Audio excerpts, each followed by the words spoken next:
Welcome to Angelic Realms Productions and Bufo Healing Sanctuary, where your life shifts from one parallel reality into the next and intertwines your spirit and soul into full embodiment of love and consciousness to help heal hidden wounds that are holding you back from your hidden truth.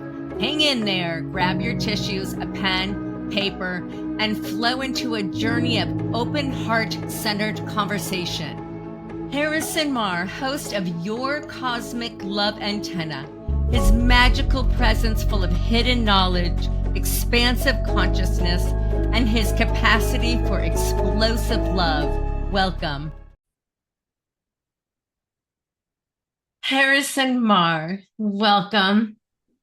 How are you doing? I'm excited, Ma. I'm excited to be in your heart portal today. Thank you for being here today and honoring us with your presence. And so I was wondering, would you do the honors and sharing with our viewers who you are and what is your mission or purpose in this life with love? So, firstly, honoring you, Marla, for creating this very intentional, loving space. It's in spaces like this that I can be more of my purpose, right? Like I can be more of me. Yes, I can share that light everywhere, but I've come to a point in my journey where, I don't need to be the light everywhere. I just need to be the light in the places where I feel most authentic. I feel most resonant. I feel most in love. So thank you for creating this very devotional, intentional container for me to do that. Because that's really the first answer to your question. What's my current purpose? What's my current big mission?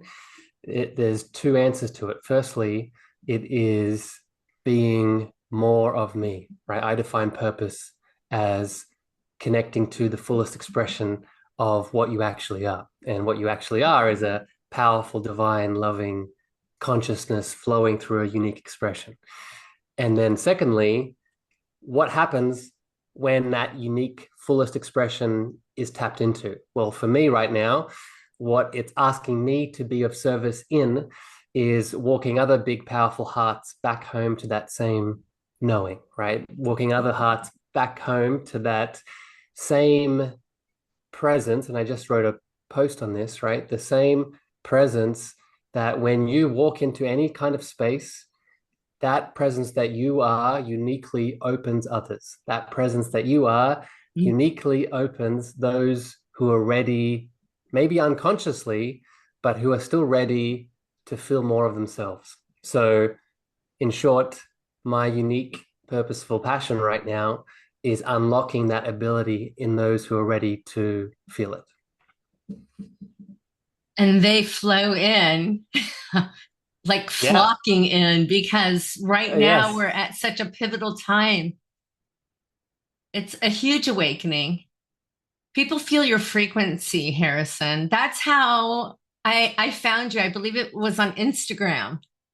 And when I saw you, I'm like, oh wow, that is a force of love. And I'm like, I need this Yeah. love right now in my life.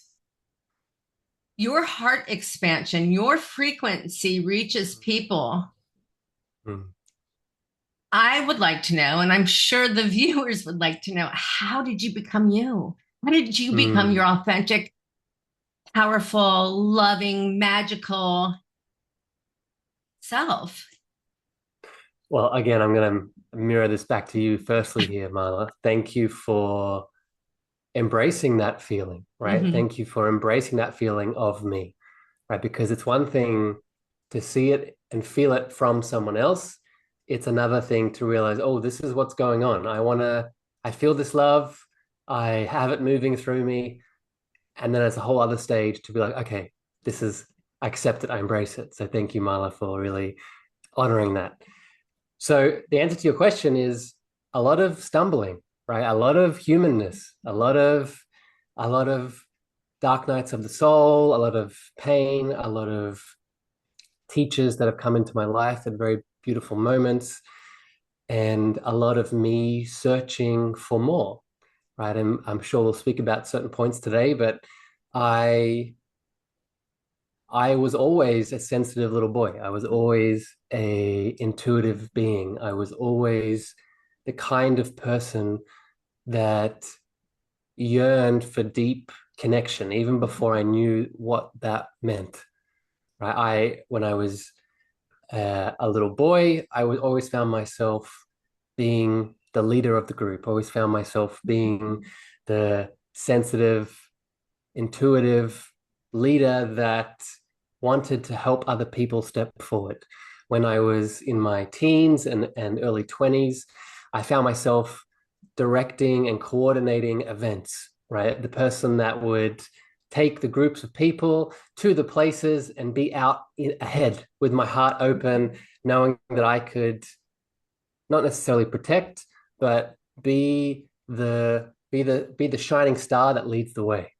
So there was a big force inside of me always pulling me to more spaces and places and people where that environment could bring out more of that unique attribute in myself. And then I started consciously looking for it due to, again, deep pain, deep suffering. If people have read my book, I speak a little bit about this pain and suffering that came into my reality.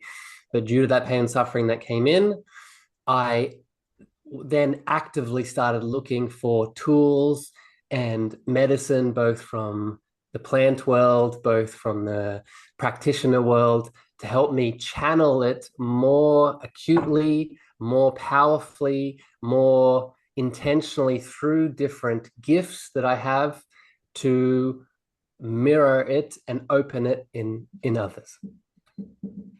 But to be aware at such a young age, that's a gift.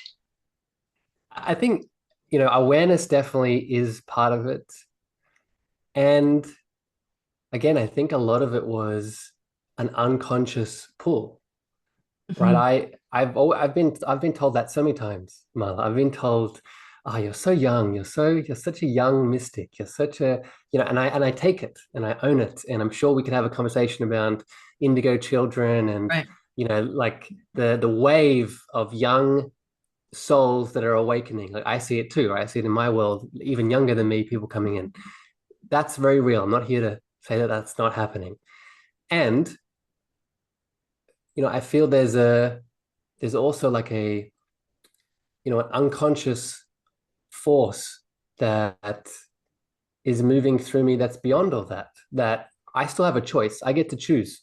I could easily go back to the way that I used to live very unconsciously. It would cause more pain and suffering because once you know, you can't unknow. But I could very easily make the choice Hmm. and switch this all off. But I don't plan to anytime soon. Okay, I would like to read a poem that you Please, wrote. let's do it. Beneath the mask, I was crumbling. The pressure never lifted, and my heart, it grew heavier with every beat I refused to feel until one day I cracked. I was in a foreign country, a place I thought would be my new home, standing in a holding cell, the smell of stale fear hanging in the air, my freedom stripped, my ego shattered. No distractions strong enough, nowhere to run but inward. Where did this come from, Harrison? Hmm. Well, again, Marla, I'm going to say thank you for reading my beautiful poem, my words. I truly believe one of the most healing things anyone can do on their creative journey, on their tapping back into their power and their light, is writing poetry, writing creatively, channeling those emotions into healing words. So, anyone that's tuning in, I would highly recommend, if you're looking to stand out more online or more in the gifts that you're offering, start writing, even if you don't label yourself as a writer, as a poet, as a creative, because it's there, it's waiting. So those words come from parts of me that still are in my heart, in in linear time and existence. It came from one of my biggest pain teachers and one of the biggest instigators that awakened the mystic that I very much embody now. And there's a moment in my journey where I had spent many years seeking for external value, seeking for the external self, seeking for external love in in the outside world, in beautiful people, beautiful places, beautiful substances and things that I very much felt due to what they were giving me, love, support, being seen. I felt validated. And then very quickly, very abruptly, I found myself in LAX. I found myself in LA, lining up in an airport, in a place I'd been so many times before. And I was jailed. I was detained. I was labeled very brutal, criminal things that I knew in my heart I was not. I knew that in my beating heart, I had only ever chosen these choices from love. But now the outside world was telling me the opposite. Now the outside world was telling me that I was less than, I was something horrible. So my heart broke open. My soul was coming up to be seen, but on top of it, this is very much what I now teach the people I spend time with, was a lot of shadows, a lot of unconscious wounds, unconscious parts of me that were begging to be felt, begging to be expressed, begging to see the light of my heart. So they couldn't get my attention internally. So what's the next best thing? They project out into the 3D world. Yeah, out into the 3D world in things that I'm using my fingers that just happen and cause me through deep pain to finally see the things that need to be seen and feel the things that need to be felt. Just got chills because I know Mm. how that feels. It's hard. It's Yeah, painful. It's yeah. brutal. How did you, And and how did and you, we all do, right? We all do. We all this is but oh, this is the story. This is the path of remembering. it happens over and over Yeah. and over again until you hear it. If you can't hear it early on, it's going to get really, really loud to uproot your entire energetic body. And that happened to you. Yeah. Yeah. When you wrote this, Yeah. And I'm so thankful. I'm so right, grateful for it. I'm so grateful for it. I'm so so many grateful. gifts. I'm so grateful for for for so many gifts, for being for being the seeker even before I knew I was the seeker, right? For being that young adult, that adolescent that was looking, that was always looking for love, that was always looking for support, was always looking to be held, to be seen. But due to the world that he grew up in, due to the karma that he held, due to the conditioning that was forced upon him, he felt that he had to look for it outside of his heart. He felt he had to look for it in in a world that will only ever be a projection of me. So I write those poems, I write those creative pieces, and I continue to write them because he will always have a place in my heart, right? He will always be here. He may now be in a more awakened state. He may now be more in a, I can see him, I feel him internally, I hold him in my heart, but there will always be more to do. And there will be always be more to be written about. And that's the gift, right? That's the gift that keeps on giving, because it is through that beautiful eternal shadow, that eternal darkness, that I am equally as much as I am the love and the light, that I get to meet others in their darkness, right? That I get to meet others in their pain, Mhm. in their unalchemized, unintegrated parts that deserve to be seen. And that's how we met when I was in the deepest of my pain and I couldn't get out of the looping in the mind, you cross Yes. my path. The heavens Yes. sent you. That I mean, Yes. and I'm in the deepest of gratitude. And I know I've said this many times. You made me feel love. You brought my love. Yes. You reunited the love that I loved myself, because Yes. in this moment I keep forgetting, Mm. and I can't blame my age anymore, Yeah. because I think the energy fields, we keep forgetting. We need these gentle reminders that we love Yes. ourselves Yes. deeply and passionately, and Yes. give hold ourselves in a safe container. Yes. You express yourself so beautifully. Yes. You're articulate with your And words. thank thank you, Mala. Thank you, Mala.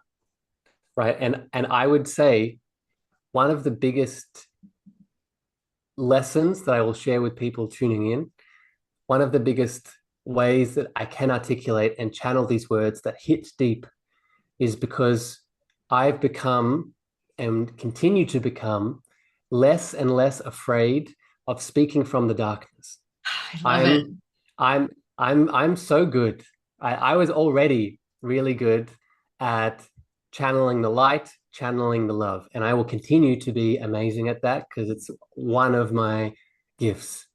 But what I'm also owning and what I'm also really starting to excel at, which really brings in the heart cracking moments that you experienced, Mhm. is speaking boldly, lovingly, confidently from the darkness, right? Because that darkness deserves as equal awareness, as equal attention, as equal Mhm. love and acknowledgement as any other part of you, right? We all understand this word shadow work, right? We all understand that to love unconditionally means loving all of ourselves, but do we embody it? Do we speak from that part that's uncomfortable? Do we speak from that part that we ignored for so many years? Do we speak from that part that in our spiritual ego say, oh, we transcended and we healed from that a long time ago. We don't need to go there again. Is that real? Or is that an illusion?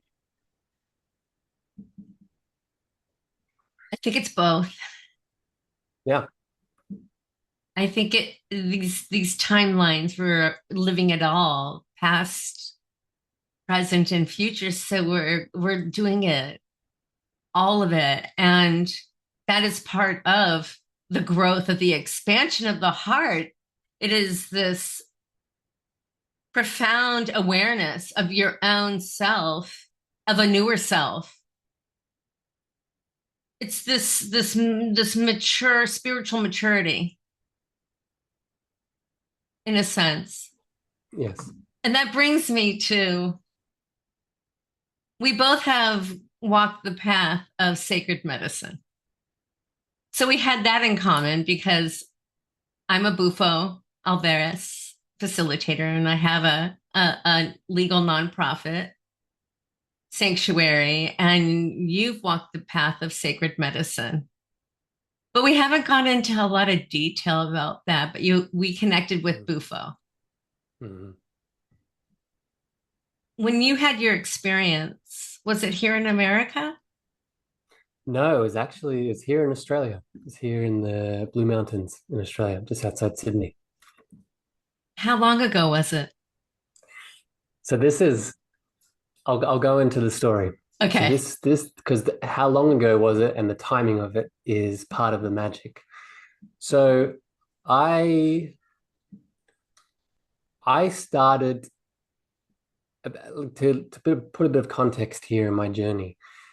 In 2019 was when I made the decision to start actively being of service from this place of re-emergence that I was coming out into the world from that pain teacher of the deportation, right? I spent a little bit of time going in, but then very quickly realized that my healing will not continue alone. My healing involves stepping into more of service and devotion in helping other people, right? And this is very important for people to hear.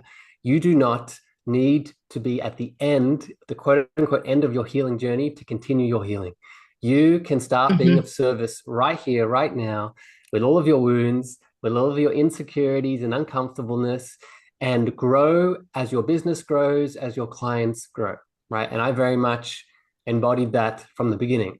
So in 2019, I started my in-person business, started as a beautiful personal trainer, helping people, personal trainer and yoga teacher, helping people build their physical bodies and come back to themselves that way. But then 2019 started looming into 2020. Oh yeah. And and I, at that same time, before things kicked off, at the end of 2019, I had the calling from my beautiful sister to head into the Blue Mountains and do a week of medicine. And this medicine included 3 nights of Mother Aya and 3 servings of the Bufo.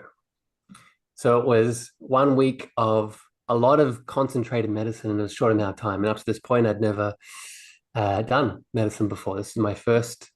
This is my first and since only time with these medicines.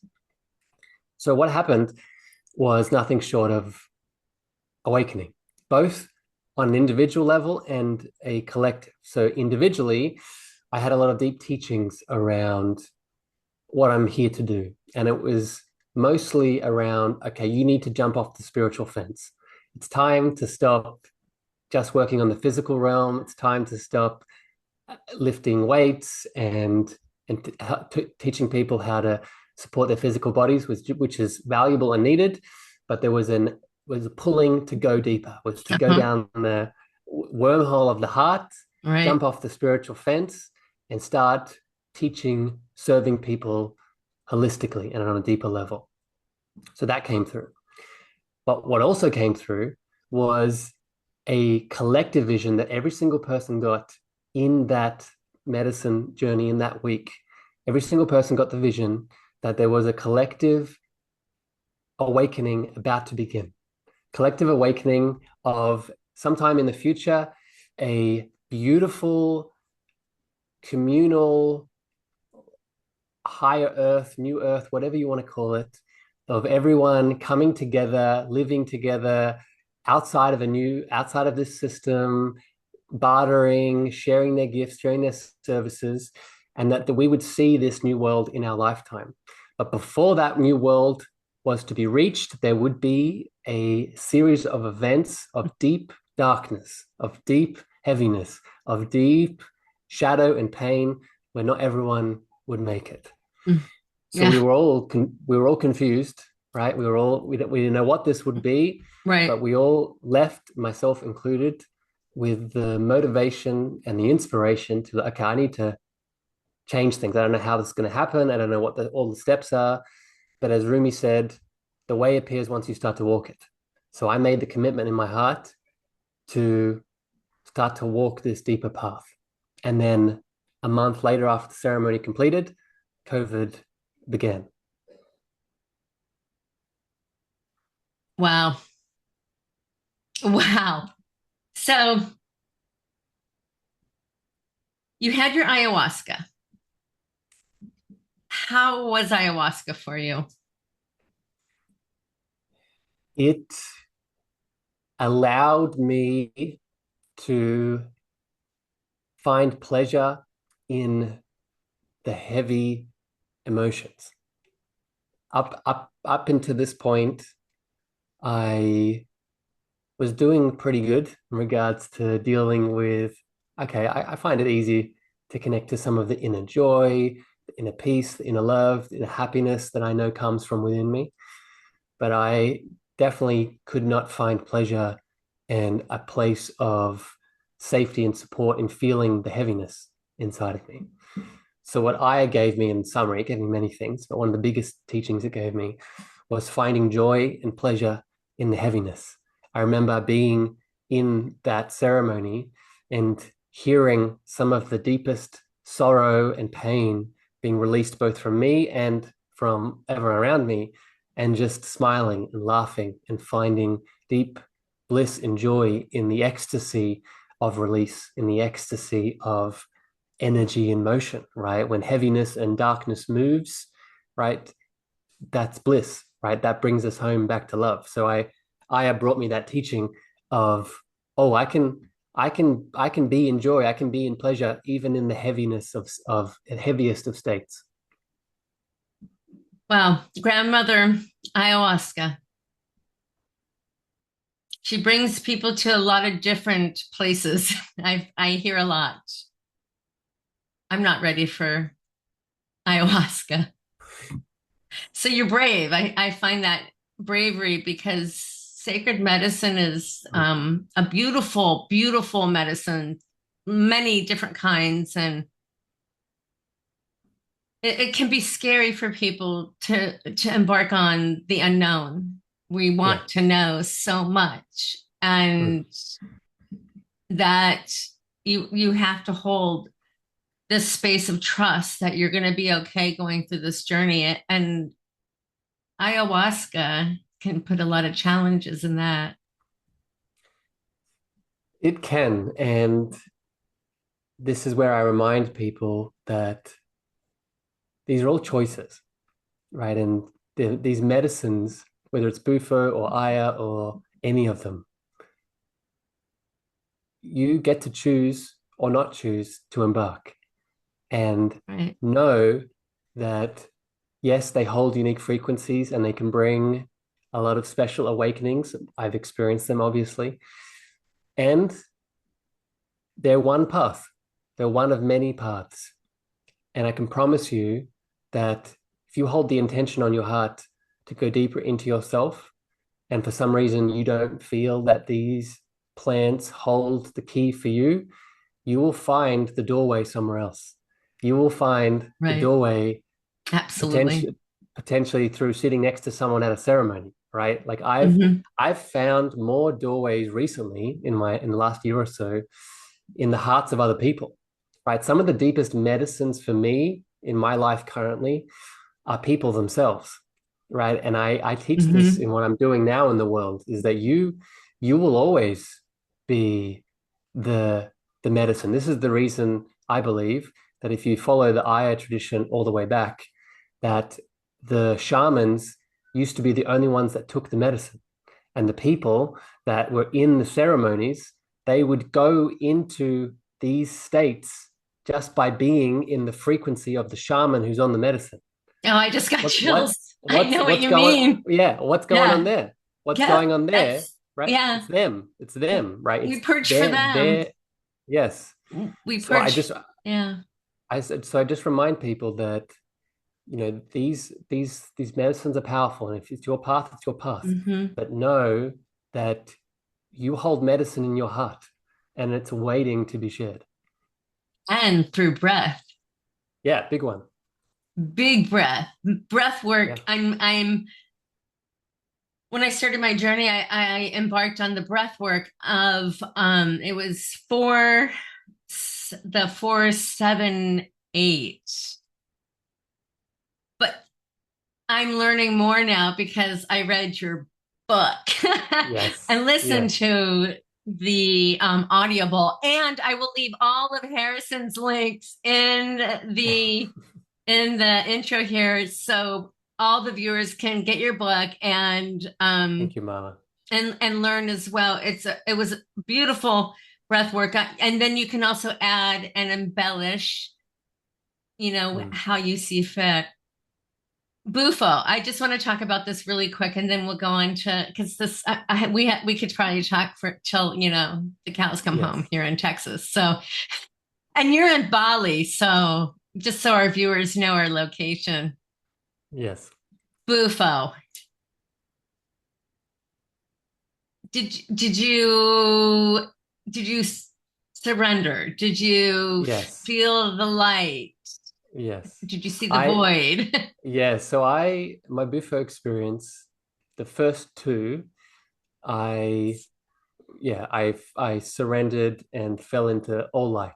Right? My experience now, especially when I look back on it, is one of full presence. Right? Anyone that's done Bufo will know that it's a very short but very intense ego dissolution. And Was it? it's a way that I would describe it is that it's a reconnection back to this full presence that you are, right? Mm-hmm. It's a another way, a funny way that I describe it. It's you driving down the highway at at 80 miles an hour and suddenly deciding to take the windscreen off the car and be blasted by the wind of consciousness or the wind of God that you are. And Mm-hmm. that's very much what I experienced. I surrendered to it and had that God awakening, that God reconnection. And now I very much can see it's what it seeded in what I do now. I see and feel that embodiment of that, because it's one thing to for me to tell you about presence, it's one thing for me to share about reconnection to the divine, and you for you to intellectually know it. It's another thing for you to embody it through your unique somatics, through your unique being, through your unique senses and expression. And that moment for me was that moment was a unique reconnection of the divine presence that I am through my physical body and the sensations that came with it. Mm-hmm. You broke through, and Great Spirit showed you. You felt it. And that leads me into the next question about our soul and our spirit. Some people think it's the same, some people don't. The soul, the spirit. What is your take on a soul versus a spirit? So I'm going to answer this because it's a very big question, right? It's like saying, Oh, it's "What's God? big. What's God?" So Right. I'm gonna answer this through the business, creative, entrepreneurial lens and how I connect to both of these words and how I show up online, how I show up with clients, how I show up with people I'm looking to serve. So I I define soul and spirit very similar to how you just described it. I define soul as the receiving and spirit as the consciousness or the love that is moving, right? I define soul as the holding and spirit as the movement of the expression of the love, of the creativity that's coming in and out, right? So in my business world, my eternal soul is here, present all the time. It is here whether I want to believe it or not. It is holding in my heart. And at any given moment, let's say that I'm looking to connect to a piece of writing. Let's say I'm looking to make a new offer. Let's say I want to connect to a specific person. I can drop into my heart and reawaken, reconnect to my eternal soul. Then, in that reconnection, what usually happens is spirit will speak uniquely through the soul. Is spirit will speak through my soul outwardly into unique creative expression, into a poem, into a post, into a voice message, into a book, into a podcast episode, into so we are both all the time, but usually how I experience soul versus spirit is soul is the holding and spirit is the flowing, is the movement of divine consciousness coming through me and out into the external world to be met by the hearts of others. It's so beautiful. And to be in spirit, you can actually feel it. Yeah. I have felt it work through me, and I'm like, oh, it is, Yeah. it is definitely heavenly, blissful. It is a great time to create Yeah. when that happens. It's a perfect time to manifest as Yes. well, to embody both and to know it's happening, a knowing that that time, like being led by spirit, you have Mm. to have a lot of faith. You Yes. have to let go of control, Yes. to let go of the control. Mm. How do you let go of control on a daily basis? You are so busy. You coach, you teach at retreats, you're on social media all the time, talking to people all Mm. the time. You're quick to respond, so you're Mm. respectful with people's time.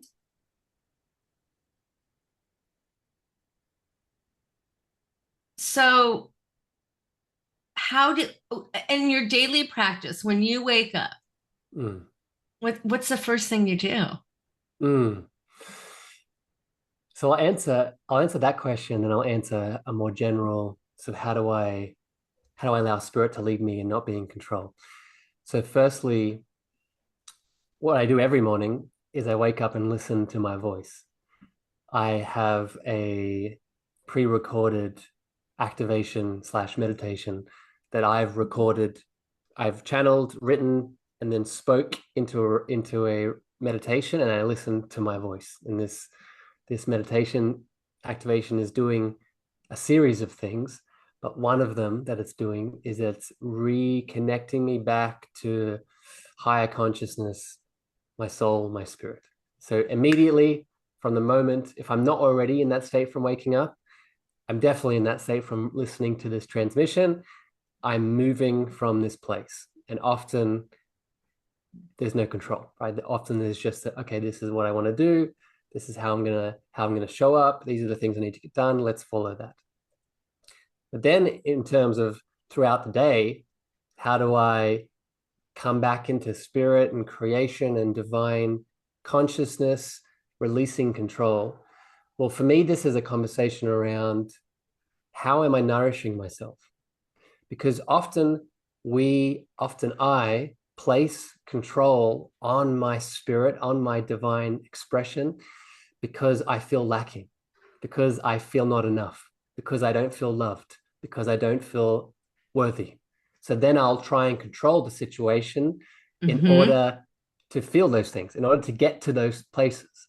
Right. So as soon as I'm in that state, it's a reminder for me that I need to nourish myself, right? And nourishment is many different things for each person. But for me, and I would recommend people to tune into this as examples, right? Nourishment looks like feeding my body, right? Nourishment looks like doing a meditation. Nourishment looks like getting out into nature. Nourishment looks like chanting. Nourishment looks like intimate connection with my partner, right? Whatever it is, I prioritize this. And then I go and do the things. So if you're running a business, and then I go and create the posts, and then I jump on the podcast. Right before this podcast, I sat in 30 minutes of yoga nidra because I needed to nourish myself to open my channel in order to be fully present with this conversation. So it's a day-to-day, moment-by-moment choice of what is my current state? How can I nourish myself in order to come back to my deeper presence and vibration, and then get back out into the external world? Thank you for that. It's And really because from the Amal, moment, let me say one more yes. thing here, because this is important and this is coming in, right? Mm-hmm. If I don't do this, one of the biggest one of the biggest sins, if you want to use that word, one of the biggest illusions, one of the biggest limiting beliefs will tend to happen. What will happen if I don't prioritize that self nourishment, or another word for it is self love? Mm-hmm. What will start to happen is I will start to sacrifice myself Mm-hmm. for the world. I will start to sacrifice myself for my clients. I will start to sacrifice myself for my bigger mission. I will start to sacrifice myself for the things that on the surface level, they're very beautiful, they're very on paper, they're ticking the boxes. But as soon as you start sacrificing yourself for the world outside of you, you lose your magic, right? You Mm-hmm. lose what Yeah. makes you the fullness that you always were. Yep. It's like a I don't want to put too much emphasis on this, but it is like a life force sucker. It is. It And like const and Mala, let's put the emphasis on it because to me okay. this to me this is the biggest, this is the illusion, that one of the top three illusions that exist in our reality, right? That, and I see it very much in the spiritual world, right? I see it in all of the world's religions. There's a reason that all of the main, Yeah, yeah. yeah, all the The, main Abrahamic religions oh, so you're right. Yes. teach us that in order to get to God, I must first sacrifice myself to get to this external source, right? And if you don't, you get guilt.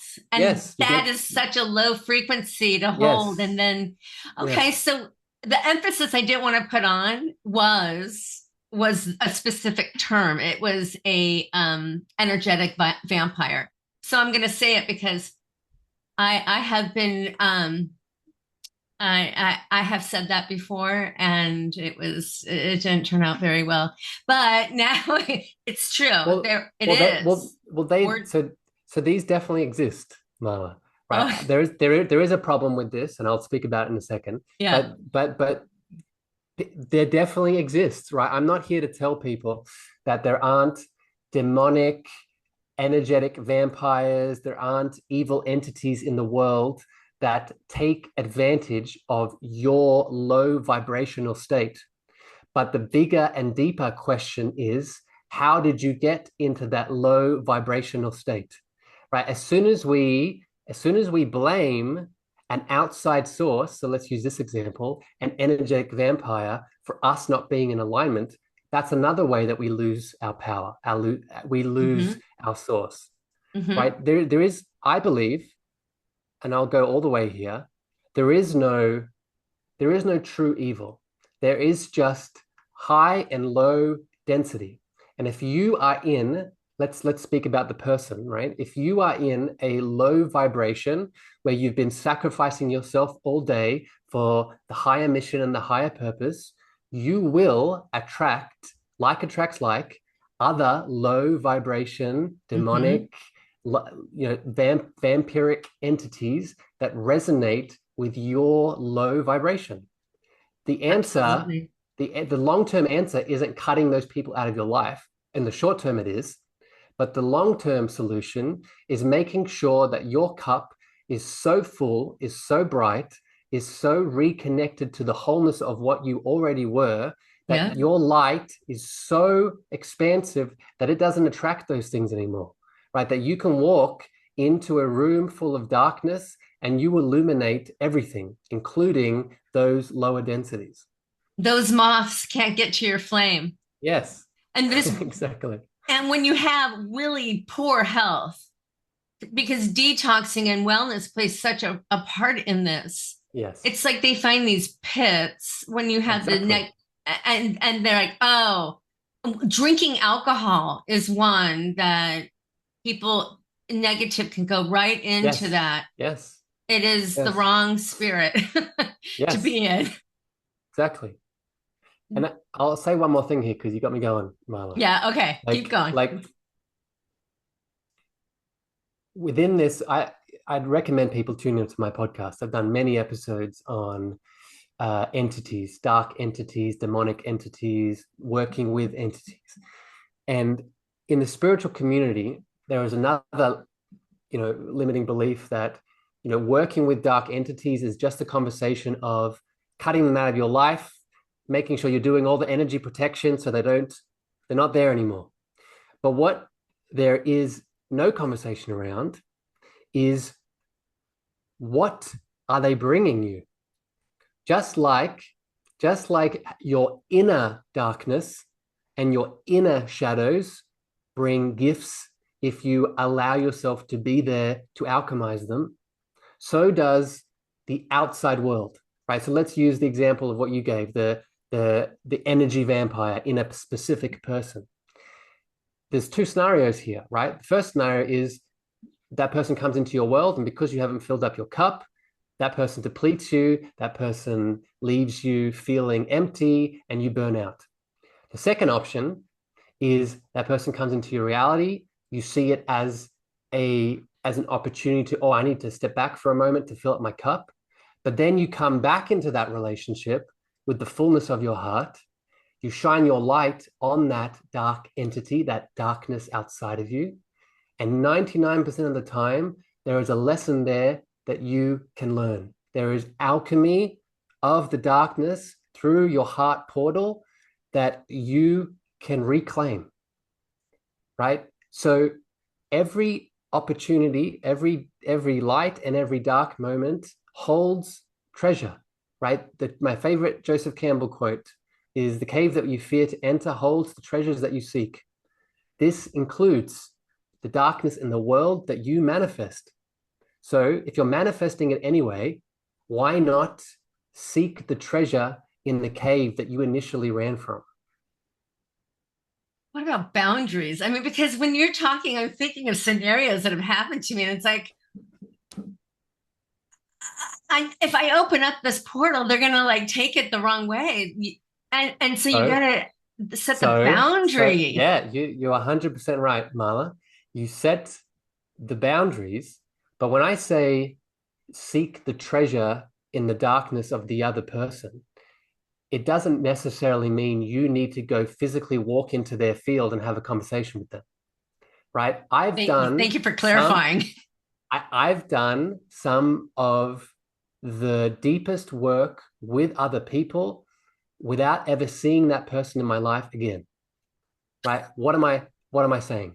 Right? We all know that we can close Wow. our eyes right now and I can visualize my mom, I can visualize my dad, I can visualize all my ex-lovers and immediately be taken back to that same environment in my internal world where all of those shadows and treasures are ready to be reaped. So what I'm saying here is alchemize the darkness, have your boundaries, but remember that you don't need to put yourself back into an unsafe environment. All the inner work can be done right here, right now. And that could be on a pillow on your bed, as safe as you need to be. Okay, so let's break this down just a little bit. And Do when you it. have to go, just let me know because I'm Yeah. gonna keep going here. Yeah, we're in the portal. Let's keep flowing. Okay. But then I just lost it. The portal pulled me out. Wait a minute, it's gonna come again. Okay, it's back. Okay. This brings up contracts because you said, okay, you transmute it, you put your thought around it, you can Yep. sprinkle fairy dust all over it, put Yep. love, copious amounts of love, and Yep. transmute this energy. Yes.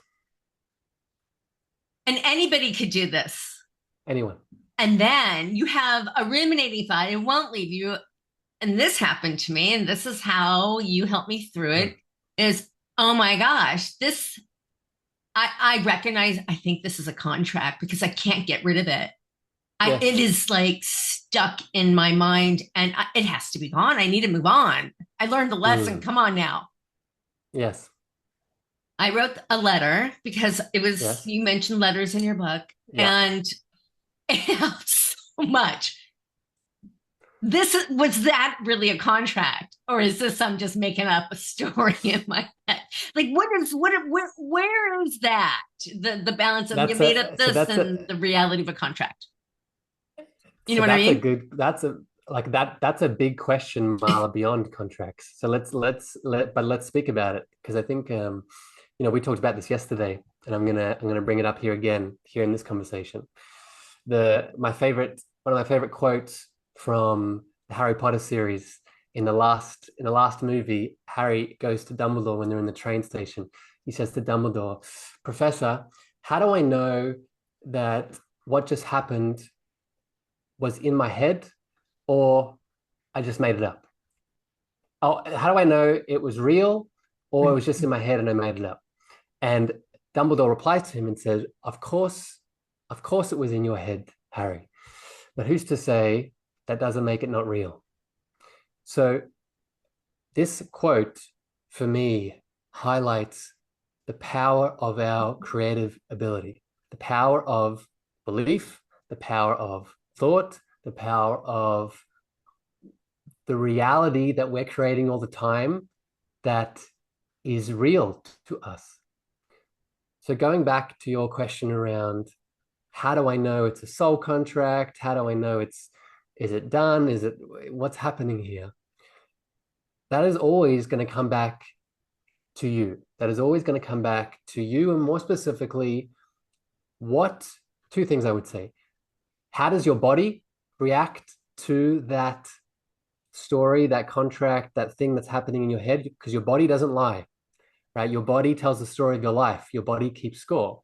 So if you're, for example, if you're thinking something in relation to someone and your mind might be saying, I'm done, it's complete, we've transmuted, we've transformed it, but in your body, you're getting certain reaction, you're getting a heaviness in your stomach, you're getting sadness across your heart, you're getting a closeness of your throat, then I would say there's more to be done, right? There's more to be moved through there.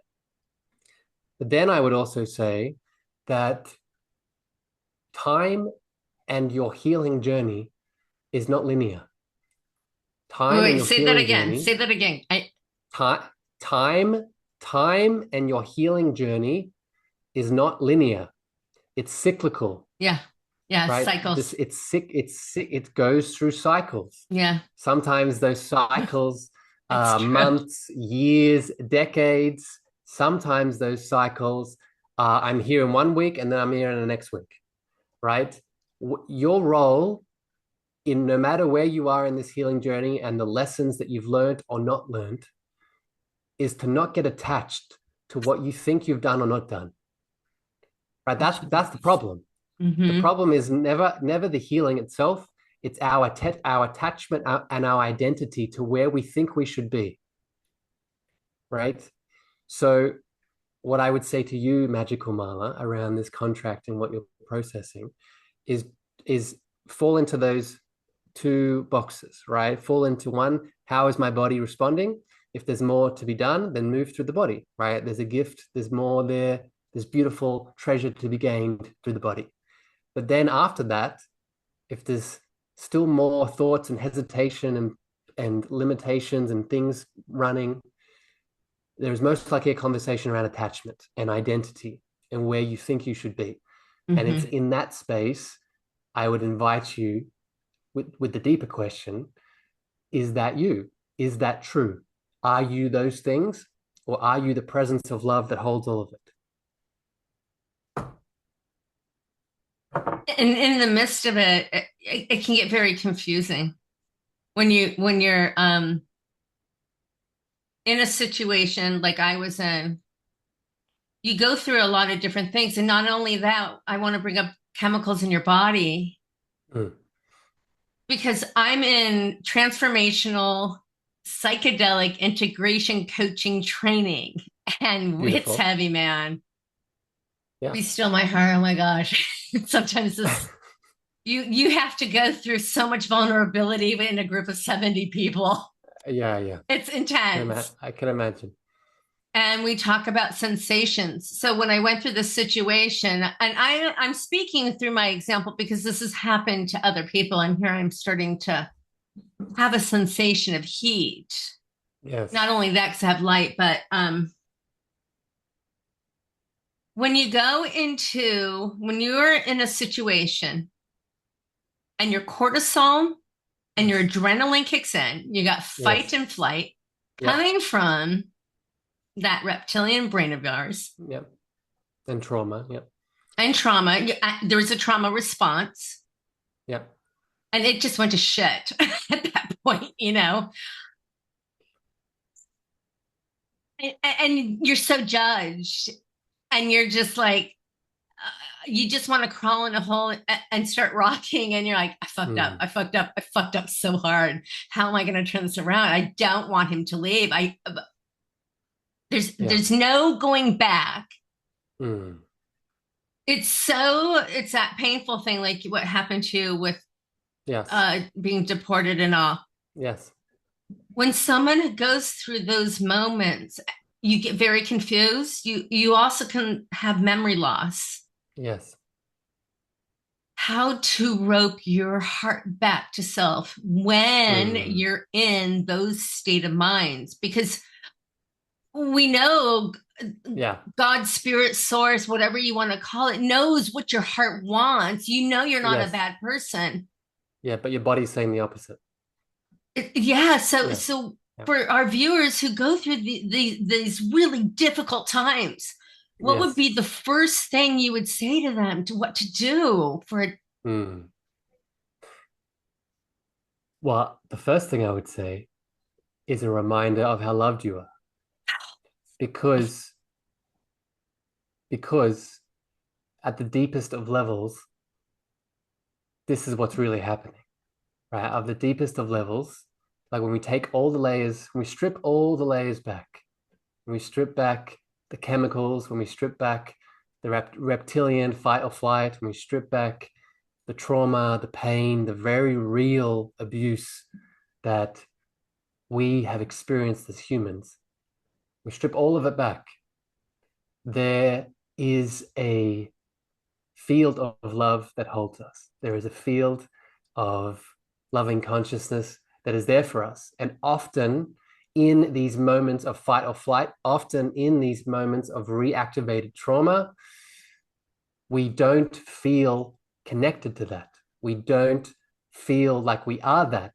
We don't feel like, I'll use my example. I went into my own fight or flight in that holding cell in LAX, and my immediate response, even back then, even before I started doing this in business and just like day to day, I meditated. I closed my eyes.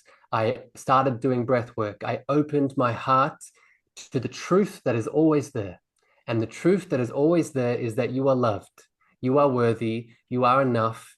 You never needed to prove or Mm-hmm. do anything to be the love that you are, right? So that is and will forever be, always be step one. Step two is that when you're in that, when you've given yourself permission to have faith in it, because there may be many parts of you that still do not believe any of that, but you have faith, you give yourself permission to surrender, right? Back to that word, release control, surrender to the moment of being held. Then this is a conversation of, in that space of surrender, faith, acceptance, you then invite forward those parts, those specific parts in pain, in separation, in fear, in I'm not lovable because this person is leaving me. I'm not lovable because my client declined my offer. I'm not lovable because, you know, whatever the situation is, you invite that specific part of you into that same love, right? You connect to it. You connect to it not as the pain, not as the victim, not as the part of you that's lost in the shadow, but you invite it forth as the bigger field of presence that you are, right? Even if you have no comprehension of what this is, you don't need to, because it's beyond comprehension. It's beyond what your ego mind thinks it is.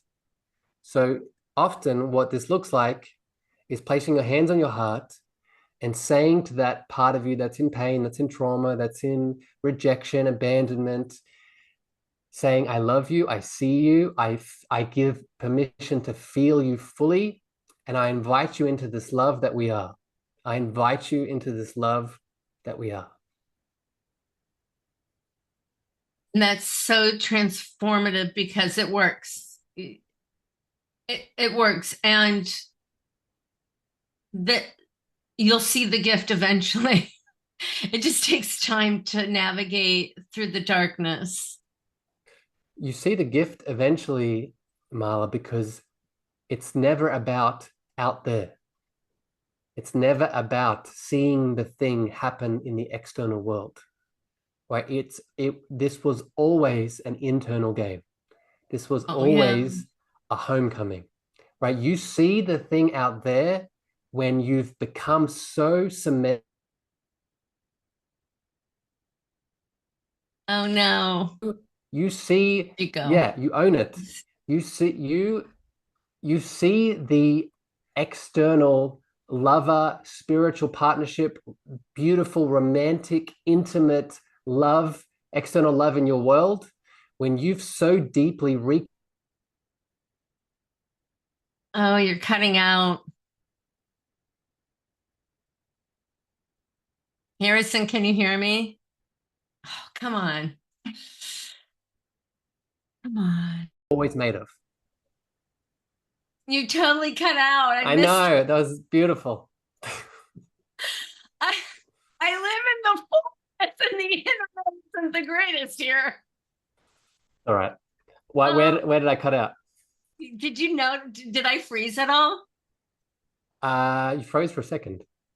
I was channeling, so I didn't Oh, look at your can screen. you rechannel that, please? Where did it end? What did you hear last? Um, I was so lost in it. It was you are the love, the because I had my hands on my heart, so I was just in what you were saying. It was you are it's a homecoming. Yes. It's Yeah. So this is what I was saying, Mal. I was saying that you see the thing in the external world when you become that which you want to see internally, right? So oh you wait, say that see again, say it again, say it again. you see the thing that you want in the external world when you become that thing internally, It's the right? mirror. Yeah, it's the mirror. Like, and let me be more specific with this, right? If you want to manifest a beautiful external soul contract, romantic partnership, intimate lover in the external world, you first must become that intimate, loving, passionate lover internally for yourself, I get right? it. If you wish for your business to explode, you want to travel the world, you want to host retreats, you want to write a book, you want to host workshops, wherever your heart desires, then you first must meet that version of you in your internal scape and be it first. I get it. I get it. Because, because until this happens, right, you will always be chasing, you will always be looking, you will always be looking to find yourself in these outside realities that could never hold you. That there will always be more. There will always be something that you'll get the external thing, right? You'll get the person, you'll get the retreat, you'll get the 5 clients a month, and they'll give you all this money, but you'll feel missing. You'll feel lacking. You won't feel you because it never was you, right? You were just looking for those things because you weren't connected to what you were the whole time. Because that's the same as walking through the experience. You have to experience uh, through to feel to have it grow. Yes. So that takes me into manifesting. Yeah, let's talk about it. How do And you let's make manifest? and let's let it we'll finish with this one, Mark, because then I Yeah. have to. How do I manifest? How do Yes. I manifest? I manifest in short in the way that I just explained to you, but let's break it down even more. So I manifest in in 3 different stages. I manifest first by visualizing the thing that I want. So I'll see it in my internal reality. I'll see the relationship dynamic that I want. I'll see the business success. I'll see where I'm living. I'll see where I'm traveling. And then stage 2 is I'll feel it. I'll give myself permission to feel it fully, because if I feel it, it's real. If I feel that thing in which I want to see in the external world, both before in my inner scape, then it's already here, right? It's already in my heart, and it appearing in the external is just a ripple from that internal space.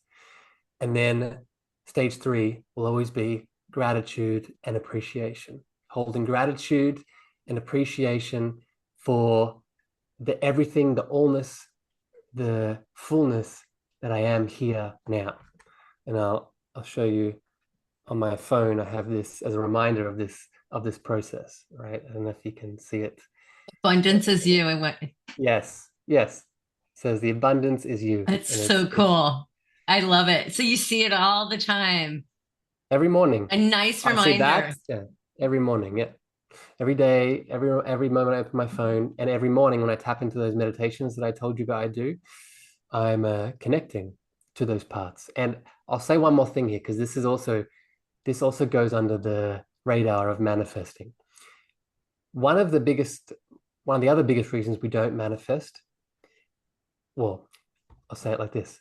One of the other biggest reasons we don't manifest what we actually want is that we're manifesting all the time, but we're manifesting our unconscious limitations. I'll say that again. Yeah, thank you. We're manifesting all the time, but most of us are manifesting our unconscious limitations, right? We all hold limiting beliefs around what we are, around Yep. what our relationships are, our connection to love, our connection to abundance, our connection to success, our connection to worthiness. And those unconscious beliefs, stories, the feelings and emotions attached to them, they live in our body, they live in our subconscious, unconscious realms. And we're manifesting from these places. So, for example, if you keep attracting, and the best way to look at these unconscious patterns is to see the big reoccurring patterns in your love life, in your business, Mm-hmm. in the ways you're looking for success in the world.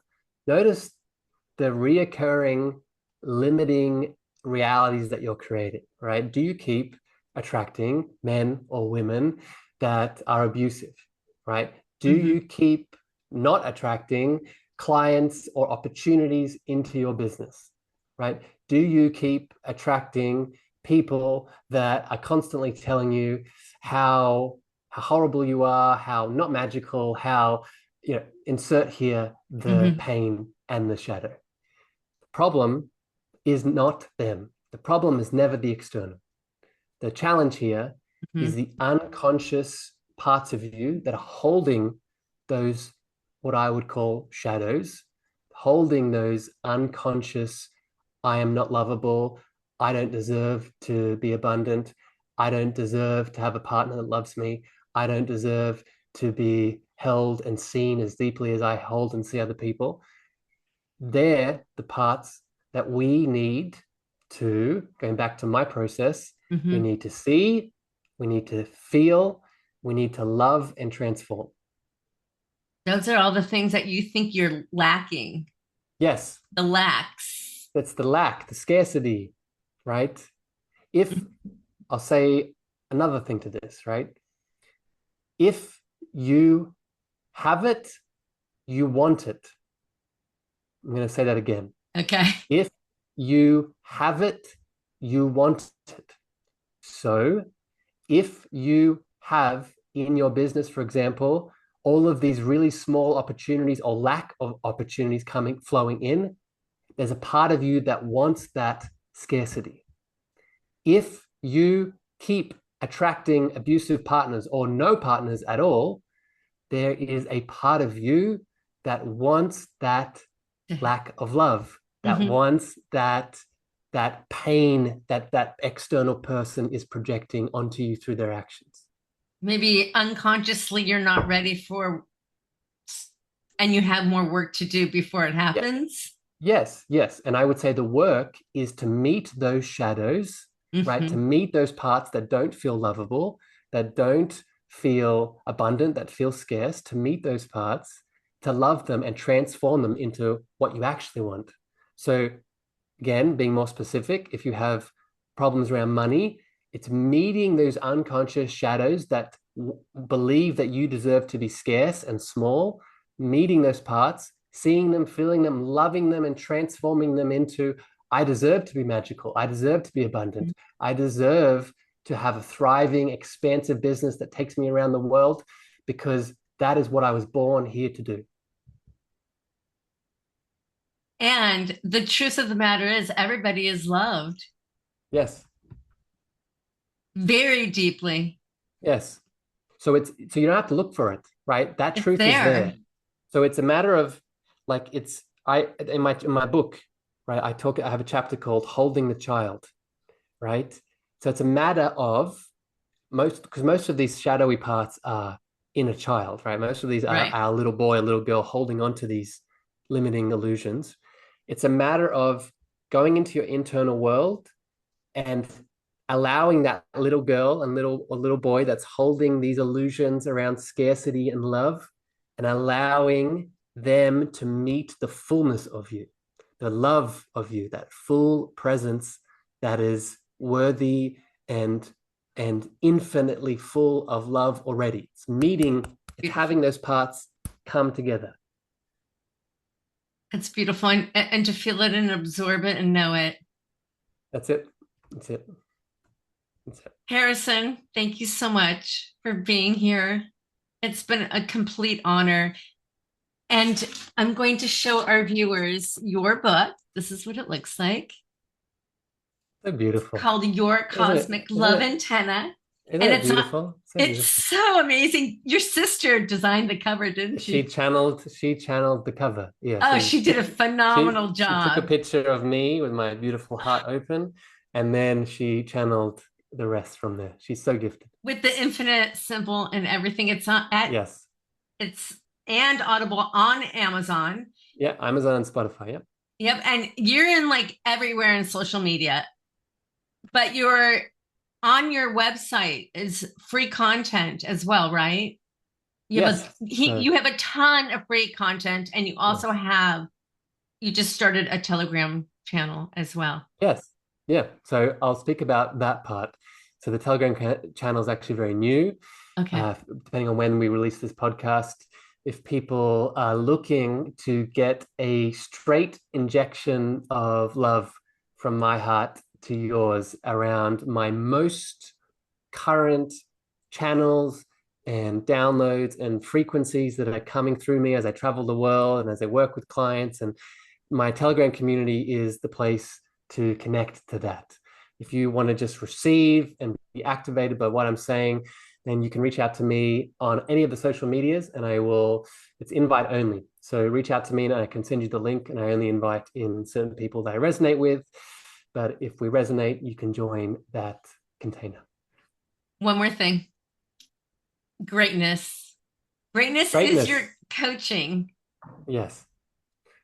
Yes. So greatness, the Telegram community is a taste of, and this podcast in general has been a taste of my current signature journey and transformation that I take people on. If you are you label yourself beautifully as a spiritual business owner, an entrepreneur in this world, a visionary creative that knows that you have this beautiful love in your heart, this spiritual creative energy in your heart that's here to change lives, right? That you're a Reiki teacher, you're an intuitive coach, you're a yoga teacher, you're someone who has gifts that are flaring.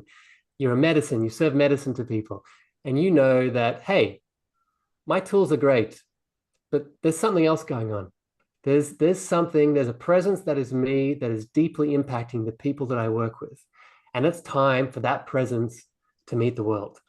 My greatness program is for you to take that presence and to do just that, right? To expand your business, get it out there on social media and all the ways that you feel aligned, and to start making the difference with the medicine that not necessarily is the tools that you're using, but the medicine that was always you. And my greatness program is a 3-month application only container where we do just that. 3 months long. That is 3 months, deep dives, almost every week live 1-to-1, but then you're in my inbox, my personal WhatsApp, and every day, basically, if you wish, is a opportunity to go into what is needed. I think I'm going to have to do that next after this coaching. I'm going to have to keep going. It's inevitable, Marla. To be clear, Marla, you're already in it. It's already happening. It's already, just because we haven't started the formal coaching container, it's happening already. Yeah, I think so. Harrison, thank you again. I love you. You're phenomenal. And I will leave all the links, and have a beautiful morning in Bali. Too, oh, thank you for having me. And we should definitely do a conversation like this again. As soon as your podcast starts to blow up and expand, like I know it will, I would be honored to come back and do multiple conversations like this. So Thank you thank you. so much. Thank you. And thank you Enjoy the all. forest What and was that? talk soon. Enjoy the forest. Enjoy your evening in Oh the my, forest. with all the fairies and Yes, deer. all the fairies. And And talk to you soon. okay, good night, everybody.